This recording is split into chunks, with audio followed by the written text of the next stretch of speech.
മാന്യപ്രേക്ഷകർക്ക് നമസ്കാരം. നിങ്ങൾ ഇതൊന്ന് കേട്ടു നോക്കൂ. ഞാൻ ചോദിക്കുന്ന ചോദ്യം, കേൽക്കറിനെ വിമർശിക്കുന്ന CPM പി കെ ഗോപൻ ഇതുകൂടി മറുപടി പറയണം. എന്തുകൊണ്ടാണ് നിങ്ങൾ കഴിഞ്ഞ 2024 ചീഫ് ഇലക്ഷൻ ഓഫീസറായിട്ട് സംസ്ഥാന സർക്കാർ ശുപാർശ ചെയ്ത പേരിൽ കേൽക്കറിനെ എങ്ങനെ ഉൾപ്പെടുത്തി? അത് കേന്ദ്ര തെരഞ്ഞെടുപ്പ് കമ്മീഷൻ നേരിട്ട് നിയമിക്കുന്നതല്ലല്ലോ. സംസ്ഥാന ഗവൺമെന്റ് കൊടുക്കുന്ന റെക്കമെൻഡേഷനിൽ നിന്നല്ലേ, ഒരു പാനലിൽ നിന്നല്ലേ സംസ്ഥാന ചീഫ് ഇലക്ഷൻ ഓഫീസറെ നിയമിക്കുന്നത്. കേൽക്കറിനെതിരെ ഇപ്പൊ ആരോപണം ഉന്നയിക്കുന്നവർ പി കെ ഗോപൻ വ്യക്തമായിട്ട് മറുപടി പറയണം. നിങ്ങൾ കേട്ടില്ലേ? അപ്പൊ കോൺഗ്രസിനൊക്കെ കാര്യങ്ങളൊക്കെ അറിയാം. മനഃപൂർവ്വം മറച്ചു പിടിക്കുന്നതാണ് എന്ന് സകല മലയാളികളും തിരിച്ചറിയണം.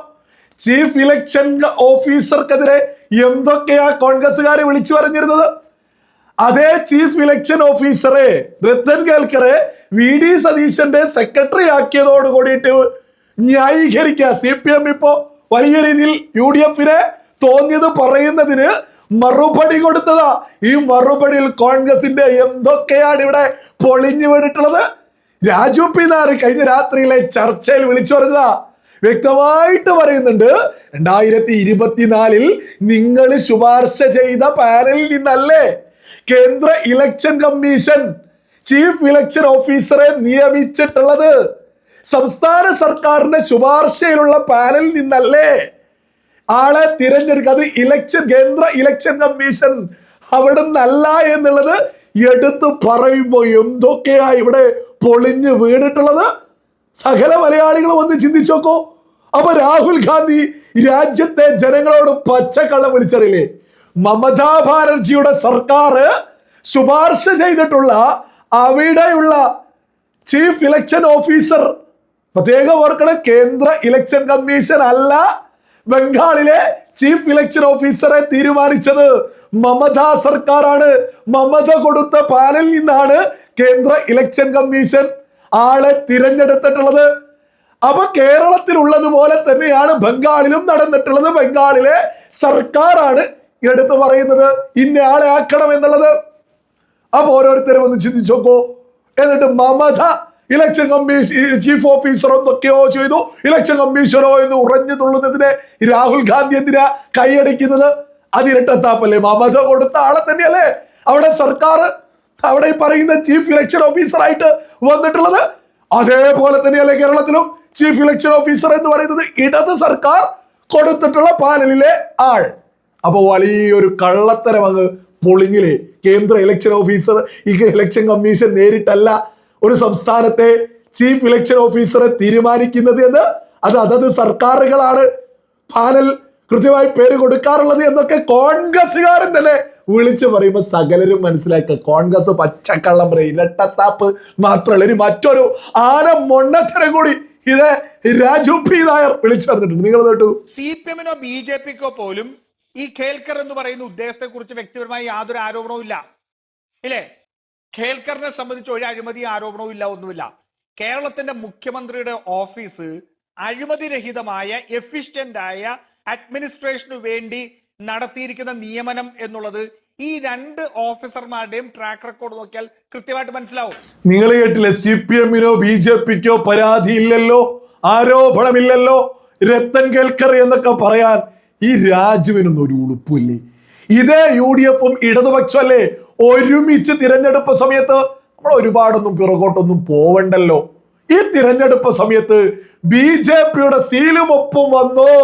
തിരഞ്ഞെടുപ്പ് കമ്മീഷന്റെ പ്രധാനപ്പെട്ട ഒരു കത്തിൽ, ഔദ്യോഗിക കത്തിൽ, അതും രാഷ്ട്രീയ പാർട്ടികൾക്ക് കൊടുക്കുന്ന കത്തിൽ BJP-യുടെ സീലും ഒപ്പും വന്നു എന്ന് പറഞ്ഞ് ചീഫ് ഇലക്ഷൻ ഓഫീസർക്കെതിരെ എന്തൊക്കെ ആരോപണങ്ങള് കേരളത്തിലെ UDF-ഉം LDF-ഉം ഒരുമിച്ച് നടത്തിയിട്ടുണ്ട്. അപ്പൊ ഇതൊന്നും ആരോപണല്ലേ? ഈ BJP-യുടെ ഒപ്പും സീലും chief election commission chief election ഓഫീസറുടെ നേതൃത്വത്തിൽ ഒരു കളി നടന്നതാണോ എന്നുള്ളത് ഇപ്പോ മലയാളികൾ ചിന്തിക്കില്ലേ? ഓരോ ആളുകളും ഒന്ന് ചിന്തിച്ചു നോക്കൂ. BJP ഒരു നിവേദനം കൊടുക്കുന്നു ചീഫ് ഇലക്ഷൻ ഓഫീസർക്ക്. ആ നിവേദനം കൊടുത്തതിന്റെ കുറച്ച് ദിവസങ്ങൾക്ക് ശേഷം election commission chief election officer പ്രധാനപ്പെട്ട പാർട്ടികൾക്ക് ഔദ്യോഗികമായിട്ട് തന്നെ പ്രധാനപ്പെട്ട ഒരു കത്ത് കൊടുക്കുന്നു. ആ കത്തിലൊക്കെ തന്നെ BJP മുൻപ് കൊടുത്ത നിവേദനത്തിലെ കത്ത് ഒപ്പും സീലും വരുന്നു. ഉടൻ തന്നെ ഇടതുപക്ഷം UDF-ഉം വലിയ രീതിയിൽ പ്രചരണം നടത്തുന്നു. ചീഫ് ഇലക്ഷൻ ഓഫീസറോ അതോ ഇതോ ഇലക്ഷൻ കമ്മീഷനോ അത് ഇത് എന്ന് പറഞ്ഞ് ആ സമയം മുതൽ വോട്ടെടുപ്പ് വരെ ഇതൊരു വലിയ ചർച്ചയാക്കിയിട്ട് സകല ആളുകളോട് വോട്ടു ചെയ്യാനെത്താൻ പറഞ്ഞ് വലിയ രീതിയിൽ ഒരു ഭീതി പടർത്തിക്കൊണ്ടൊരു തിരഞ്ഞെടുപ്പിനെ ഇവിടെ UDF തന്ത്രപരമായിട്ട് മുന്നോട്ട് കൊണ്ടുപോയിട്ടില്ലേ? അതേ ചീഫ് ഇലക്ഷൻ ഓഫീസറെ പിടിച്ചപ്പോ മുഖ്യമന്ത്രിയുടെ സെക്രട്ടറി ആക്കുമ്പോ സ്വാഭാവികമായിട്ടും ആ ശീലുമൊപ്പും മനഃപൂർവ്വം BJP-യുടെ ശീലുമൊപ്പം മനഃപൂർവ്വം അത് മറ്റ് പ്രധാനപ്പെട്ട രാഷ്ട്രീയ പാർട്ടികൾക്ക് കൊടുക്കുന്ന കത്തിൽ തന്നെ ഔദ്യോഗിക കത്തിൽ BJP-യുടെ ശീലുമൊപ്പൊക്കെ എത്തിച്ചതിൽ എന്തെങ്കിലുമൊക്കെ തിരുമറികൾ നടന്നിട്ടുണ്ടോ? വി മുരളീധരൻ ഇതുമായി ബന്ധപ്പെട്ട് ആഞ്ഞടിച്ച് രംഗത്തെത്തിയിട്ടുണ്ട്. നിങ്ങളതൊന്ന് കേട്ടു. കോൺഗ്രസ് പാർട്ടിയുടെ അവസരവാദ രാഷ്ട്രീയത്തിന്റെ ഏറ്റവും ഒടുവിലത്തെ ഉദാഹരണം ബംഗാളിൽ BJP മുഖ്യമന്ത്രി അവിടുത്തെ മുൻ കമ്മീഷണറെ നിയമിച്ചപ്പോൾ രാഹുൽ ഗാന്ധി അടക്കമുള്ള ആളുകൾ പറഞ്ഞത് അത് തെരഞ്ഞെടുപ്പ് അട്ടിമറിച്ചതിനുള്ള പ്രതിഫലമാണ് എന്നാണ്. ശ്രീ രത്തൻ കെൽക്കറെ നിയമിക്കാനെടുത്ത തീരുമാനം തെരഞ്ഞെടുപ്പ് തിരിമറി നടത്താൻ കോൺഗ്രസിന് സഹായകരമായിട്ടുള്ള നിലപാടെടുത്തതിനാണോ? നിങ്ങൾ കേട്ടില്ലേ? കോൺഗ്രസിനെ സഹായിച്ചിട്ടുണ്ടോ രത്തൻ കേൽക്കർ എന്ന് കൃത്യമായിട്ട് വി മുരളീധരൻ ചോദ്യം ഉന്നയിക്കുക. ഈ ചോദ്യം ഉന്നയിക്കുമ്പോഴാണ് BJP-യുടെ ഒപ്പും സീലും അതും രാഷ്ട്രീയ പാർട്ടികൾക്ക് ഇലക്ഷൻ കമ്മീഷൻ കൊടുത്തിട്ടുള്ള ഔദ്യോഗിക കത്തിൽ ആ സീലും ഒപ്പം വന്ന് ഇടതും വലതും ഒരുപോലെ, പ്രത്യേകിച്ച് UDF വോട്ടെടുപ്പ് സമയം വരെ BJP-യുടെ ഒപ്പം സീലും വന്നു. ഇലക്ഷൻ കമ്മീഷൻ അതീത് ആളുകൾ ശ്രദ്ധയോടുകൂടി വരണം, സകലം വരണം, ഇവിടെ എന്തോ മലമറിഞ്ഞിട്ടുണ്ട് എന്നൊരു പ്രതീതി UDF സൃഷ്ടിച്ചിട്ടില്ലേ? ആ സൃഷ്ടിക്കുന്നതിൽ എന്തെങ്കിലും സഹായങ്ങൾ വി മുരളീധരൻ ചോദിച്ചത് കേട്ടില്ലേ? കോൺഗ്രസിന് ചീഫ് ഇലക്ഷൻ ഓഫീസർ എന്തെങ്കിലും സഹായം ചെയ്തു കൊടുത്തിട്ടുണ്ടോ? ഈ ചോദ്യം ഒരു വലിയ ചോദ്യം തന്നെയല്ലേ? വളരെ വ്യക്തമായൊരു ചോദ്യം തന്നെയല്ലേ? ചീഫ് ഇലക്ഷൻ ഓഫീസറെ പിടിച്ച് കേരളത്തിന്റെ മുഖ്യമന്ത്രിയുടെ സെക്രട്ടറിയാക്കി നിയമിച്ചു എന്ന് പറയുമ്പോ അതിന്റെ ഇന്നലകളിൽ തിരഞ്ഞെടുപ്പ് സമയത്ത് ഒരു കുതന്ത്രത്തിന് UDF-ന് വേണ്ടി എന്തെങ്കിലും ചെയ്തോ എന്ന വ്യക്തമായിട്ട് വി മുരളീധരൻ ഉൾപ്പെടെ ചോദ്യം ഉന്നയിക്കുന്നത്. ഈ പറയുന്ന രാഹുൽ ഗാന്ധിക്കൊക്കെ അങ്ങേയറ്റത്തെ ഇരട്ടത്താപ്പ്, ഈ വക്താവായിട്ടുള്ള രാജു P. നായരുടെ ഇരട്ടത്താപ്പ് കണ്ടോ?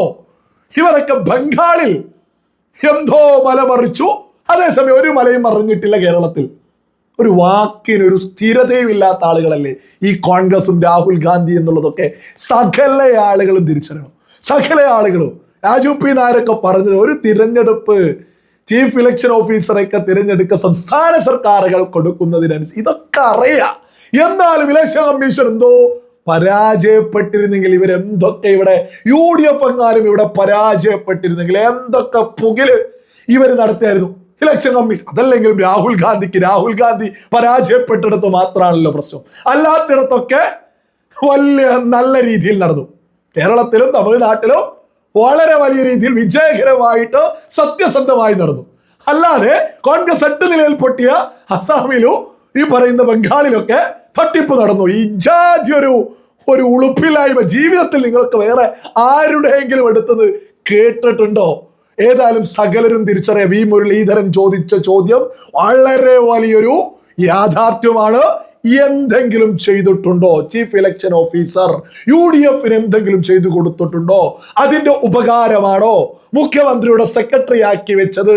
ഈ ചോദ്യം അന്തരീക്ഷത്തിൽ ഉയരുകയും മലയാളികൾ നിരന്തരം ചർച്ച ചെയ്യുകയും വേണം.